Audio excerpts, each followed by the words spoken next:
Hi everybody, this is Jodie again, and Danny? and we're here from on the Honey Podcast today to talk about fandoms and stanning people, and like kind of like how it's evolved and like what fandoms we're part of, especially as people that are like older in fandoms. Like I'm in my 30s, my mid 30s, and Danny's just recently approached that threshold herself. So for us, we were quite lucky that we were around, kind of like, in the days of dial-up internet. Makes us sound even older, but like, we had MySpace, which was huge at the time, and I'm still feel like that was the best social platform on the internet ever, and mainly because that was a time where people discovered bands and people that may have only had 4 or 5 followers and like could become friends with them and interact with them and find it was so music and like small names became so much more accessible overnight, and it became so much easier for bands and artists to promote themselves. And not only that, MySpace as a platform was so much more personal to you, wasn't it? Because you could have your own personal page, you could have a song that would play, so you could put your favorite song on your page, like your favorite song of the week. Like I probably changed that about 4 or 5 times a day. Absolutely. Yeah. And what did you think about MySpace as a platform? I agree with you totally. I think that with MySpace, like you said, it was just a more personal kind of interaction. It was like cool because you got to talk and message with the bands, which was awesome. I think that LiveJournal was another one that I used a Oh lot too. gosh, yeah. And I know for myself, with MySpace, like I remember specifically like bands would post these like pictures of their shows, like, and it would be on the I think it was Bulletin they called it. They had a bulletin and they also had a blog section as well, didn't they? Like right next to each other. And like the Bulletin, that was like the biggest deal. I remember begging my parents to let me have shows, which they actually did one time, which is a great story. But we'll save that for another time. But like I think that like with MySpace, it was just different because it was a smaller platform at the time, and it was just a lot more personal. I think that in relation to that, I would compare Twitter like now to kind of like MySpace. Yeah, I can kind of see where you're coming from, because you still have, I mean, like you had the barrier of that was their official page, and whereas with Twitter, you have the big verified badge and you know who you're talking, well, not talking to necessarily, but I feel like in the MySpace days, maybe they were more accessible. Right. But like, to actually get an interaction or to I just felt, it was more of an intimate setting, whereas everything on Twitter is so much more public. Right. I think that with Twitter too, the thing that I would agree on, which you just pretty much said too, would be the verification, because like I feel like in the MySpace days, sometimes you could definitely interact with people that were not necessarily. Yeah, the birth of the catfish. Yeah, Yeah. exactly. So I think that that's a good feature from Twitter itself, because they do have to be verified. Yeah. So And Instagram and Facebook do it now as well, don't they? So, right. But yeah, like, and then like the death of kind of MySpace in a way, because even though it's technically around, no one really uses it, was Facebook, really, if we're honest. Like I know there was like the Bebos and stuff like that in between, but they never really took off. But then obviously you had Facebook where people would have their pages to promote themselves, and then it became, instead of personal pages, they then evolved to having a page where you liked and you followed. And and for me, I didn't really like that. I kind of held on for MySpace as long as I could until I realized I was probably one of the few people in my social group that was still using it. So I discovered Tumblr at that time, which for any pop punk, emo, or like my gen were like the goths or whatever of the time, like Tumblr was the best place to be at the time. I do feel like over the years, yeah, like it wore thin on me, but initially it was incredible because you could, as a young person, you could write and express yourself. You got to see all this cool stuff, bands, and that still had their own pages. I mean, like the likes of Taylor Swift still use Tumblr Yeah. to interact with people, and like that's pretty cool. But I will say that as far as Twitter and Instagram, I was pretty late jumping on to having a Twitter and Instagram, to the point where I think that was an age thing, really. Like I said, I'm in my mid-30s, and I was, throughout my 20s, I was working hard. Like before I was working from home. Well, I say working from home, but you know, since from I was being at home, I've got more time on my hands to like scope out and watch my favorite bands on YouTube and things like that. So in 2018 I signed up to Twitter, and I was like, what the hell is this? Like for me, like it was you know, I went from that to just like kind of following when I could, and when I had time off, to seeing bands, to being like, wow, what's this? And having to learn a whole kind of new language, even as an older person. Like I knew all the basic, like texting people and LOLs and all that stuff. I wasn't that far behind, but like the first time I saw Stan, I was like, well, huh? That mean? And I was like, oh, Eminem, okay, Stan, and it kind of clicked. Right. I still had to double check on Urban Dictionary and make sure I knew what I was on about. And I was like, right, from that point, I was very conscious of the fact that, you know, that I was a fan, but I'm also an older fan, and that in general, like, you know, there's also a lot of younger people on that platform, because you can be 13 and have a Twitter account. Right. And like, you know, like MySpace was around when I was like 15, 16. Mm-hmm. But I don't think I would have, I don't know, I doubt my parents would have let me have a Twitter account at 13, but that's a different, like you said, that's a different conversation. But like, yeah, so it's always been like it was always a bit like, whoa, like, because it has been until recently, when people have actually started putting their pronouns and their age in their bio. You could be talking to anyone.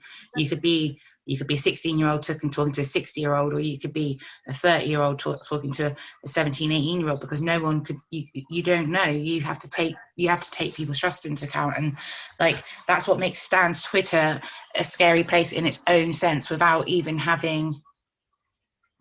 know we're kind of going deeper than we kind of intended to, but like, you know, we're going onto Twitter, and this is for me as an older person. I'm going onto Twitter to follow the bands and the artists and the musicians I like, to get their updates, see when they're touring, see if they're selling some merch that I might be able to afford that week and treat myself.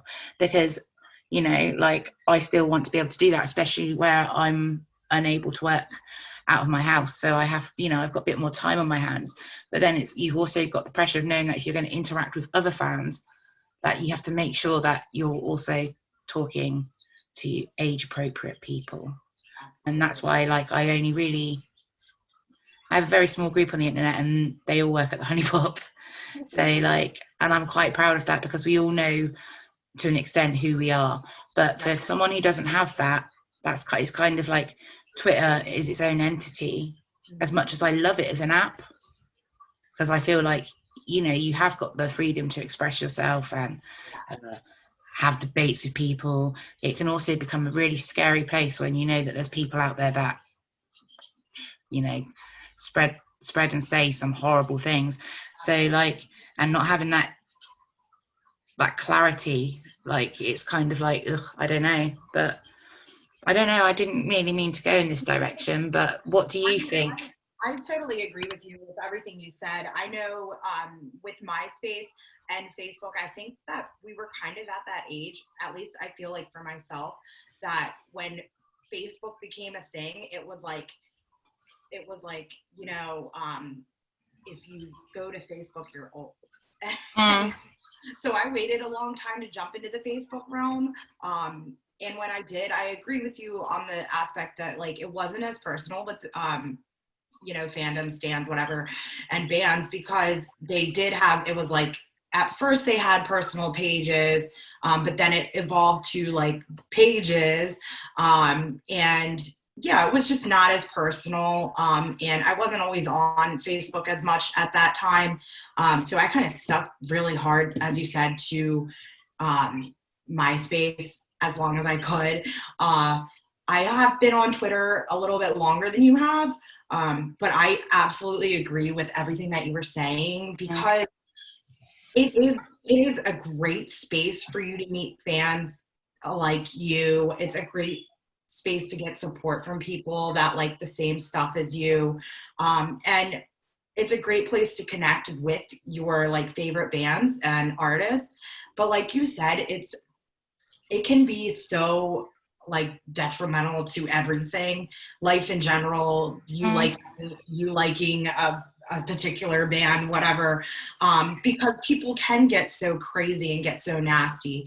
And like you said, I think it's important that people have taken this step to keep their age in their bios. I know for myself, I've always had my age in my bio, just Yeah, see, because. I only put it in there recently, and that's because I did have an old Twitter account which had quite a big following, but I got fed up of. I went through a phase of like, I come onto Twitter to relax, unwind, have a laugh at some of the funny tweets that some of my comedians and that I like share, and it was just becoming a place where it stressed me out because people were just so negative all the time. So I deactivated that account. And within a couple of days, I set up the account now I have now, and it's got over 200 followers. But I'm not there for the follow count. I'm there to communicate with my friends and follow my bands that I like. And I feel like it was the best thing I did, because there was no way I was going to go through and just do an unfollow spree with the amount of people I also followed on that old account. But also it removed a lot of the toxicity, to the point where if something is happening now, I'm normally learning about it either third hand or by someone retweeting and quote tweeting, because I feel like irrespective of how old you are, that's the wise move to make. Like if you're, and I don't mind to sound preachy, but if you're younger and things like that are like affecting you, or people are upsetting you, it's really, really important to remember the power of the block button, the power of the mute button, and the power of taking a social media break every so often. And I say this while we're talking about fandoms and standoms, because like we said, we've both said we're here to follow the bands and talk to people we've met and connected with that have the same passion. But what has become apparent in my observation of Twitter and Instagram, both websites that I love using, I'm not saying anything about them as a service, but is people coming onto that platform and becoming almost like high profile in their standom or the fandom, and like feeling like people feeling like they're unapproachable or they're intimidating, and them not wanting to express themselves for fear of where these people that have become well known within that fandom might take them down a peg or two. If those people are unhealthy and you feel uncomfortable in their presence, people need to know that they can block them and just clear them out. And because it's something I've seen far too much, and it doesn't matter whether you're 13 or 30, right. Words hurt. So like, yeah, people need to remind themselves that, yeah, like you go and came onto, like for me, I came onto Twitter and I followed 5 Seconds of Summer and all the band members individually. And then like, after a while, a couple of people would like follow me when I like may have replied to one of their tweets. And that's kind of like how I built a tiny like little group of people to talk to. But only I'm lucky that I put out a tweet going, look, I'm 30, I'm 33 and or 32, whatever. Can you is there any other older fans here? Hit me up, because I want to like know older people. And I'm really lucky. I've got a friend in Missouri who's similar age, a couple of years younger than me. Obviously, I've met you, but I've got a couple of friends that go to shows, and it's great because in a way, like when they're in a North American tour, I get all the info, I get clips and sound bites from them, and they get all the info and that from me when I see them in London. And I love that. So like, I know it kind of went a bit doom and gloomy at the beginning there, but it's important to remember the cool things that these platforms give us as well. It's just to know that, you know, people on there affecting you or making you feel uncomfortable, to block them out, you know. Also, I know that at the beginning, like when I first started on Twitter, I put my age for myself, you know, so I could let people know that, like, hey, this is my age and I want you to know, and I want to be safe for myself. And now I feel like I'm at the age where I have my age there, so I can make other people feel comfortable. You know what I mean? oh, you know, totally. I feel like it for both things for myself. Like, I wouldn't feel comfortable knowingly talking to someone one-on-one and then being a minor. Right. Like if we're in a group conversation and or if I've ever been added to a group chat, the first thing I say is, hi, I'm Jodie and this is how old I am. And like, but you know, because even though our intentions are completely innocent, we're talking about music and our favorite bands and that, it's still like, how would I feel if my brother or sister was in that position? Like, is that right? Luckily for us, I mean, and the people that are around us and friends with us, yeah, we have good intentions, and we want to talk about bands, and we want to be an older mentor for people, and be respectful older people. I mean, we write about them, don't we? So that's what we do. And it, honestly, I love writing. It's like when I wrote that Happy article the other day, and then Happy retweeted and liked it, and so did their label. Like, that's why I kind of like the main reason I've evolved to on Twitter now. But I get people, and it is cool for the interaction with bands, knowing that they're verified and all of that stuff, and having that, like you said earlier there. I'm sorry, I didn't mean to interrupt you. I get a bit overexcited today. But yeah, this tea's going to my head. So I absolutely agree with that. And you know, while it is on our end innocent, and we're respectful adults who enjoy the music and want to be involved and be mentors, et cetera, there is definitely that other side where people can get manipulative and gatekeep, and you know, all that stuff, and that's what I want younger fans listening to be aware of and watch out for, you know? Yeah, totally. I couldn't have said it better. I mean, I'm finding it really difficult to articulate my thoughts on the subject today, but mainly just because I just want people to know that, irrespective of your age, like, we're all here for the same reason, because we like music. But then obviously act responsibly and behave responsibly, and put your age in your profile. And if while you're at it, put your pronouns in there as well, so you can address the people how they want to be addressed. And I mean, like, I'm part of lots of fandoms on Twitter, but I don't interact with a lot of them, because I do know that on some levels a lot of their fandoms do have a much younger age. Like, my favorite band is Waterparks, and I know fans that are really young. I know fans that are my age, some older. When I went to the meet and greet in January, there was there was people in their 50s there that were there to meet Waterparks because they loved them, and I thought that was awesome.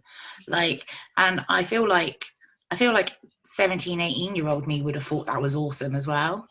Like, and you know, but like on Twitter, like, the fandom generally does seem a little bit younger, and that's not me slating it. That's just like me thinking, okay, I'm only gonna privately or whatever talk to you if you've got your age in your bio, and I know you're old, and like, you know, like, because, and then, you know, I'm old enough to what age I am. It's just safer that way. More comfortable. It's more safe, and you know, it's more appropriate. Yeah. I think I'm the same way in that sense. Like you said, I like a huge amount of music. So like when I went to meet I won tickets from the radio. I went to meet Blink-182. That's awesome. I like one of the people there, you know, like there was a lot of an older fan base because they've been a band so long. So that's always awesome. And like you said, there's some bands that, you know, have younger fans. Like I'm not huge into these bands, but I do like 5 Seconds of Summer. I do like One Direction. And I've been I love Five Sauce, I loved 1D. But yeah. So like, and that's a younger fan base, and that's totally okay. I will say, in 5 Seconds, Five Sauce fan, for Five Sauce, it's yeah, they have got a young following, but they have got a lot of older fans as well. A lot, like, and I know because I socialise and speak to a lot of them, and I have, like I said earlier, I've got friends that I go and see them in shows, and they're all over 30, yeah. And none of them were like parents, like, or anything, like, you know, like I'm not a parent. I might be in my 30s, but my choice in my life was like, you know, me and my partner are gonna have 2 dogs and have and you know, we like our holidays and going on the adventures. So I'm here for but it. Yeah, so like, you know, like I'd go to they're the same as me in that respect. Like they're like, some people go, oh, it's cringe, you're older and you're going to like see these shows. I'm like, we're not hurting anyone. So I mean, there's a point where I started to feel a little bit awkward at shows because of the scene I'm in, I guess. Just because I am older, but I guess I don't seem my age, and I'm okay with that. Yeah. I kind of, after that, I got to a point where I was like, you know what? Why do I feel this way? I enjoy the music, I enjoy the band, and I deserve to be here and feel comfortable just like everyone else. Yeah, of course you do. Totally. And like, you know, so like I said, when I went to see Parks and stuff, like, I took my goddaughter with me who is younger, and she was like, okay, I want to go off in the pit. And I'm like, you do that, I'm going to stay over here and I'm going to dance. I danced and sang like with all the parents and stuff around me, and I had the time of my life, and I had more floor space because I was stood where the parents were. It was brilliant. But yeah, like a really good band for me to get up in that pit barrier nonsense anymore. I'm too old. Yeah, I'm quite, like, I mean, I went off to the side and stand because I haven't really disclosed it on here, but where I'm normally, if I'm normally seated or in the disabled section, like, but if I'm well enough and I can get and go and do a standing, I'm not going to be running around in a pit anywhere because I physically cannot hack it. Like, I went to Youngblood and I tried it, and at Brixton Academy, and I was like, I'm really sorry to my friends that are like, 2 of them are, one's 23, one's 22, I think, and then my best friend, she's 30. Yeah, she's 30. I was like, I'm really sorry, guys, I'm gonna have to leave you. Have the time of your life. But I went into the bar and I sat at the bar, and I kid you not, I had the perfect view, so I wasn't complaining. But I was just like, I just felt like, well, I'm stood there, I'm taking, and in that position where I was, it was a good spot. I was like, I'm taking this away from someone else that can throw themselves around. Let them have their fun, you know. So I was just like, yeah.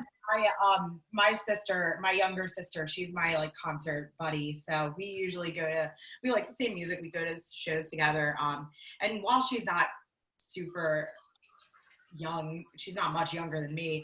But the 2 of us, we have to like talk each other up for certain shows. Like, all right, we're gonna go in the pit. Let's prepare ourselves. Like, we're gonna try and get barrier. And like, sometimes we're just like, nah, screw it. We're just gonna go to the bar. Like, and like you said, you can still see pretty good from the bar. So yeah, and it's I mean, I'm part of like, it's like I'm a Taylor Swift fan, but I've never seen Taylor live. Yeah, and that's just been mainly because, well, I've either not been able to afford it or I've already bought tickets to see another band. But like online, that's a fandom that has, as a brilliant example of really young fans all the way to really, really old fans from all different walks of life. She has got a huge fandom. Yeah. So like, and then Halsey, like, hers might be a little bit narrow, but she's got quite a broad spectrum of fans. Youngblood has. I feel like we'll always bring him up. Machine Gun Kelly is kind of like, he's got the old school, like, people that have been there since the beginning, and then he's got people like me that didn't notice him till Bloom, and now he's going to have all these people who love like pop punk and rock coming in and being like, you know, he's gonna have such a mix, like, it's crazy.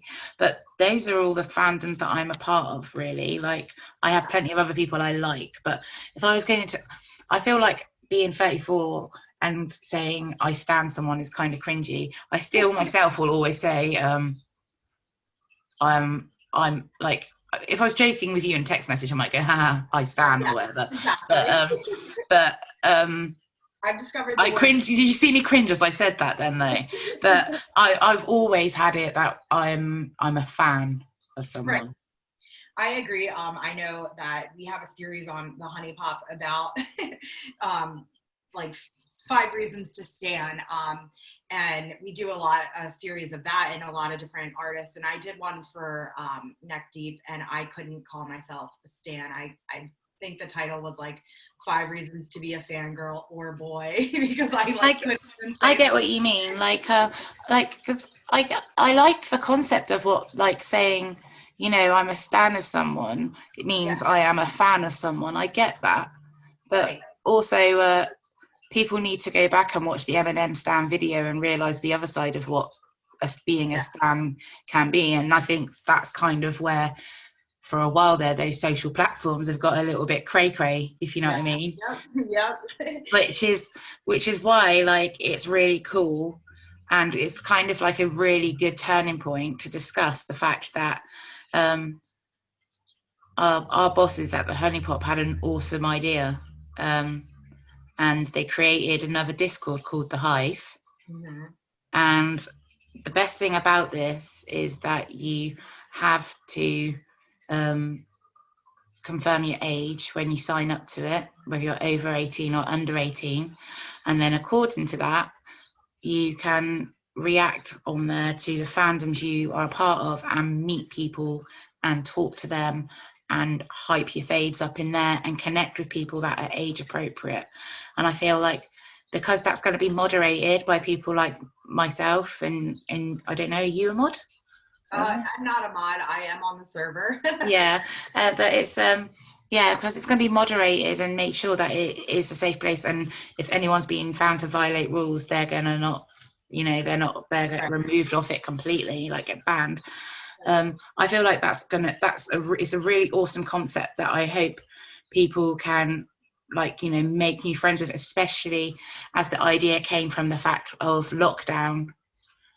Stopping concerts, like we spoke about in the last episode. Was it last episode or the one before that? I think it might, I don't know.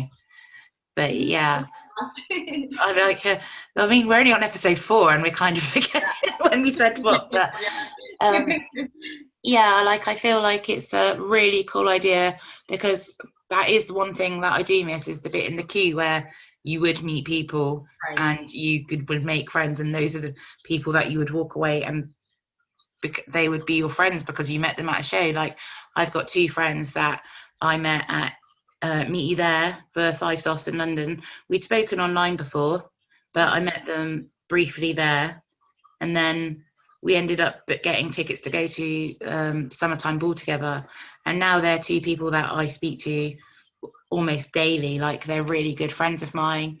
And we go to any show that we like where we've got the same, like, interest in that person. Like, they came to Parks with me. So it's that, like, I do miss that. So having the Hive and like and the fact that it isn't just like the people we've mentioned, the fact that there are, if you're a K-pop fan, they've got them on there, and the fact that if you see a fan that don't see your fandom there, you can suggest it. I feel like that's awesome too. I think that like you said, the Hive is really cool, because I know for myself, like, I'm a part of a couple Discord servers for like some of my favorites. Shout out to rich people, because I was about to say. Then they have a server which is really cool on Discord in itself, because you get to talk to them and everything. But the in that same sense, the great thing about the Hive is that they have such a broad spectrum of different fandoms that you can be a part of all this different kind of music. And I think that's like really special, especially for like you said, we've got K-pop, we've got everything over on that server. So I think that's really an awesome feature that has as well. Yeah, and I can't wait to get in there and actually start talking a bit more, because like the weekend's been crazy, but so it's only just set up and gone live. I feel like if you're listening to us, if you're listening to us, then I'll provide the link in the description if I can on Spotify. But if you're on YouTube, it will definitely be in the description box where you can sign up. But before you're allowed access to those channels, you have to confirm your age, and then there's channels that are numbered, and you have to go through the process of confirming those details and then what fandoms you want to be a part of, and then you'll be added to them appropriately, and then only those channels should show up. So I feel like that's really cool, and all their hard work, I really hope that the guys that have done, I really hope that it takes off, because the concept of it being a safe place for everyone is where it means so much more. Important thing that I want to mention about that too is that the mods over there, they have all modded before, and I think they're really good at it. So it is a really good safe space, which is, again, like we've just talked about, super important. So yeah, it's definitely a safe place for everybody. And I'm really hyped for it. So I feel like if anyone has got to the end of this video with us, that you could, go over there, follow the link, check it out. You don't have to stay if you don't like it. You don't have to stay, but we would love to have you on there, and it'd be cool to speak to you. And who knows, eventually we might have a podcast channel on there, and people can give us ideas for episodes and things, which would be pretty cool. Yeah, I would love that. Yeah, but till next week, it's a bye from me. Bye-bye. Take care, guys. Yeah, take care.